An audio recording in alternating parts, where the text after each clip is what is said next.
It only took a few seconds to embarrass him and about 6 minutes to bring the entire airline network to a standstill. She didn't speak in whispers, nor did she take him aside. Instead, she ripped the boarding pass right in half, in front of everyone. "You don't belong here," Sandra Cole said, her voice icy and loud enough to echo across the terminal. The air grew still. A woman gripped her purse tighter. A businessman holding his coffee muttered, "Whoa." Jake Clark stood there, frozen. He was just 12, pale, wearing a plain gray hoodie and a worn-out backpack. His first-class ticket fluttered to the ground in 2 torn pieces. He didn't flinch. Around him, everyone's eyes were fixed on the scene. A woman nearby began recording the moment with her phone, but Jake paid no attention. He simply nodded and walked to the back of the plane as Sandra motioned toward economy, treating him like an inconvenience that needed to be corrected. But nobody knew about the small digital badge in his pocket. A piece of his late grandfather's legacy, the key to a system no one had ever seen before. It was called the Whiteout Protocol. Jake didn't argue. He didn't shout. He sat quietly and opened the app that would soon make the system speak louder than anything Sandra or anyone else had done. Back home in Jackson, Wyoming, Jake had learned early what it meant to be treated as invisible. People didn't listen to him. They didn't see his worth. His grandfather, Dr. Felix Carter, had taught him that dignity wasn't something you demanded, but something you carried with you. Their house, perched on the edge of a canyon, was always quiet and filled with books. The study still smelled like cedar wood and ink. Jake often sat there, curled up in the old leather chair while Dr. Carter pored over law books, government audits, and aviation policies. His grandfather rarely spoke, but when he did, Jake listened intently. "You don't need to raise your voice," his grandfather would say, passing him a document. "Sometimes, silence can be more powerful than words." Before this flight, just before his health declined, Dr. Carter had pressed a slim, gray card into Jake's hand. "This is important," he'd said. "It grants you temporary access to Skywatch, but don't use it unless you absolutely have to. You'll know when it's necessary." Jake nodded, though he wasn't entirely sure what it meant. His grandfather hadn't explained much beyond that, only saying it was a legacy of responsibility, not a tool for showing off.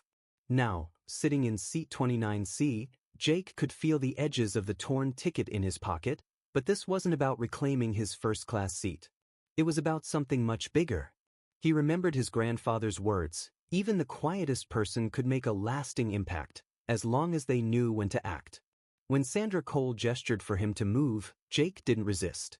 He stood and walked past the rows, past passengers who deliberately avoided eye contact, past the businessman who had muttered earlier. He sat down in the cramped seat at the rear of the plane, squeezed between 2 adults. Neither of them moved. No one asked if he was okay. No one offered him anything. But it didn't bother Jake. He had been taught that respect wasn't about being noticed. It was about staying strong, even when nobody was watching. As the plane took off, Jake reached into his bag and pulled out the gray card. He slid it into the tablet in front of him and watched as a new, unfamiliar screen appeared.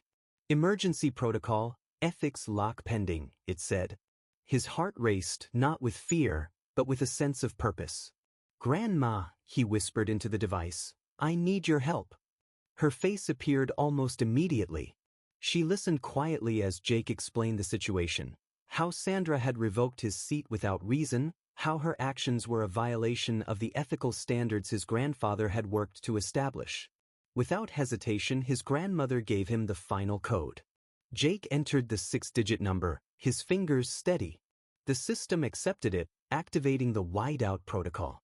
Nothing dramatic happened at first. The plane continued its flight in silence. But then, minutes later, things began to change. It started in the cockpit. A quiet alert appeared. Then, airport check-ins froze. Gate assignments disappeared from screens. Across the country, major airports began experiencing delays. Sandra noticed the shift in the cabin. She looked at her tablet, but the usual check-in screen was blank. Passengers began murmuring. The businessman from earlier checked his phone and muttered, This kid just shut down Skywatch." As the plane continued its journey, Jake remained still, unshaken. He wasn't angry. He wasn't proud. He was simply sure. And the more time passed, the more the flight crew and passengers began to realize that they weren't dealing with just any kid. They were dealing with the grandson of the man who had built the very system that was now disrupting their flight.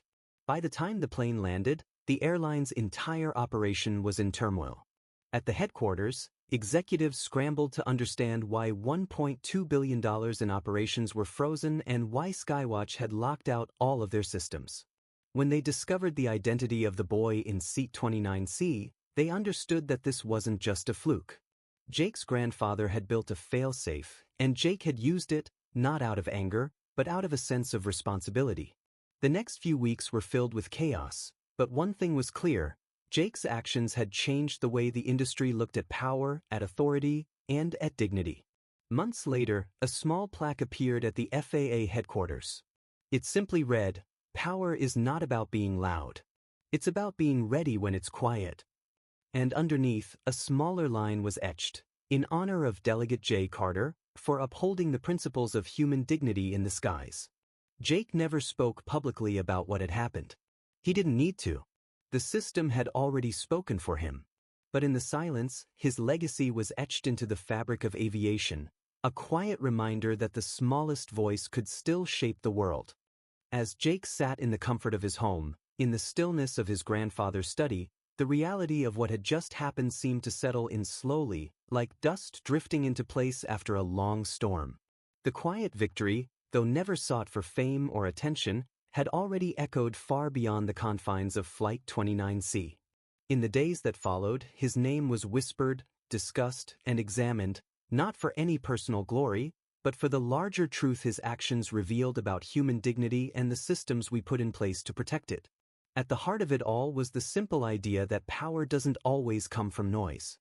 Sometimes, the most profound impact is made in silence, when the world isn't looking, when no one is shouting, but simply observing.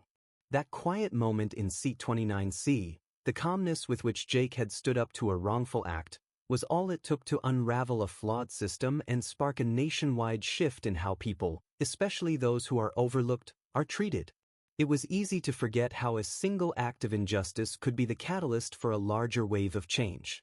For those who thought power was reserved for the loudest or most outspoken voices, Jake's quiet intervention shattered that myth. He didn't need to argue. He didn't need to shout his intentions from the rooftops. He simply acted when the moment demanded it, proving that when people who are ignored speak up, no matter how quietly, they can reshape the world. As weeks passed, the ripple effect of Jake's actions continued to spread through the airline industry. Each airline began implementing changes, not just in their protocols, but in their approach to human dignity. The new Malik Protocol, inspired by his grandfather's legacy, became the foundation for a more just and empathetic framework. It wasn't just a set of rules to follow. It was a new way of thinking about power, accountability, and the right of every person to be treated with respect, regardless of age, appearance, or status. Flight attendants, gate agents, and even pilots began receiving training focused on dignity and de-escalation. The new pass system allowed passengers, especially minors, to flag mistreatment without confrontation, ensuring that everyone had a way to protect their dignity without fear of retaliation. It wasn't just about responding to problems, it was about preventing them from occurring in the first place. For the first time, the airline industry was forced to confront its assumptions and biases.